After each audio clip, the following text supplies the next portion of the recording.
It's one thing for a company to just survive when the economy gets chaotic, but it's another thing entirely to actually thrive. So today, we're going to dive into the incredible story of an Indonesian property company, PT Citra Buana Prasida, or as we'll call them by their ticker, CBPE. They managed to pull off something truly remarkable right when most people were just hunkering down. All right, so let's start with this quote. Now, this isn't your typical corporate backpatting. This is the company's board, on the record, pointing out that their team delivered a huge win during a time of major economic uncertainty. You can think of this as our first big clue that something special was going on here. And that really is the big question, isn't it? I mean, it's impressive to grow anytime, but to more than double your profits right after taking that huge leap of going public, especially in a shaky market, well, to do that, you've got to have a seriously smart game plan. So let's break it down. To really get how they pulled this off, you first have to understand the timing of their big move. Seriously, most companies would have slammed on the brakes, but CBPE, they decided to step on the gas. So here's the date that kicks it all off. Early 2023. That's when they went public. Now, just stop for a second and think about what was happening in the world at that moment. It was anything but calm and stable. Yeah, they basically launched right into a perfect storm. The world was still dealing with the aftershocks of the pandemic. You had major geopolitical conflicts messing with everything. Inflation was just soaring globally. And on top of all that, there was a layer of political uncertainty at home. The bottom line? This was an incredibly bold, maybe even a reckless time to go public. And this is where the story gets really interesting. Because instead of getting swamped by that storm, they figured out how to ride the wave. Let's take a look at the actual numbers. So, what was their secret strategy? Well, it wasn't some ridiculously complex financial scheme. They didn't try to reinvent the wheel. Nope. They just doubled down on what they knew worked. Their core asset, the Pascal hypersquare. The plan was pretty simple. Focus on the details. Squeeze every last bit of value and efficiency out of what they already had. Sounds simple, right? But as you're about to see, it was ridiculously effective. First up, the top line. Revenue just shot up by nearly 40%. In an economy where most businesses were just trying to tread water, that kind of growth is like a massive flare in the sky telling you they're on to something big. But believe me, that's just the start of it. And here's where it gets even better.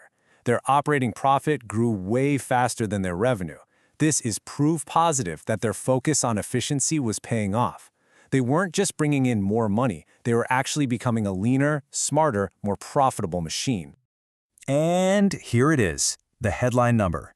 Profit after tax more than doubled, a 101% increase. In the very first year as a public company, while facing down all those economic headwinds, they delivered explosive growth right where it counts most. What an incredible result. And you know what? The company knew it. This statement from the directors isn't just them celebrating a good year. It's them planting a flag. They were basically saying, this wasn't a fluke. This is our new launch pad for the future. Beyond the crazy profit growth, their financial health was just rock solid. There's this key metric called the current ratio. A number over 1 is good, over 2 is great. CBPE was sitting at 3.38. That means for every single dollar they owed in the short term, they had $3.38 ready to go. That's just a sign of incredibly smart, careful financial management. So, the big question is, was 2023 just a fluke? A one-hit wonder? Well, let's jump into the 2024 data and see. Did they actually manage to keep that momentum going? A quick look at the top-line revenue gives us a pretty clear answer. A definite yes. Revenue just kept climbing, breaking right past that 100 billion rupiah mark.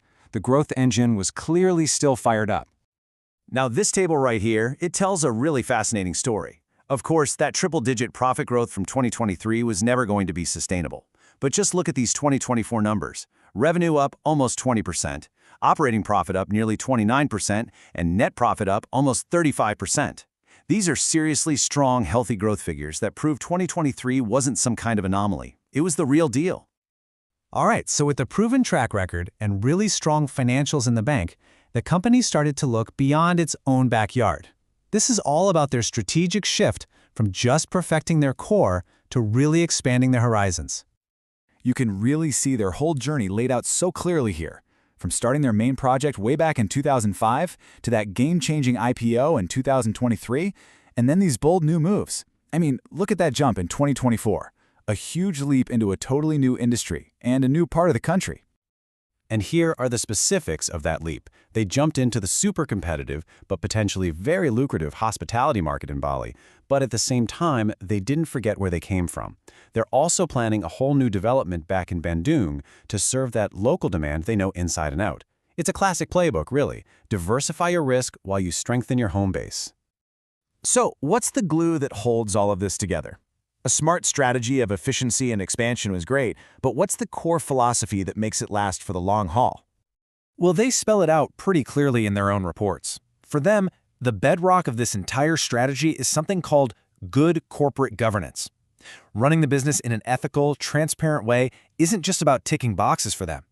They see it as the very foundation of any kind of long-term, sustainable success. And they even have this really simple, elegant framework for it. The 3 Ps. It's not just about profit. It's also about people, taking care of their employees, customers, and the community. It's about the planet, respecting environmental rules and trying to make things greener. And then finally, it's about making sure that profit is the healthy result of all of that, creating value for everyone involved. This simple idea guides everything they do. And that really brings us to our final thought here. The story of CBPE seems to suggest that the answer to this question is a big, resounding yes. It kind of makes you wonder, doesn't it? Is that old model of just chasing profit at all costs really the best way forward? Or does building a sustainable, well-governed company actually create something much stronger and much more valuable in the long run?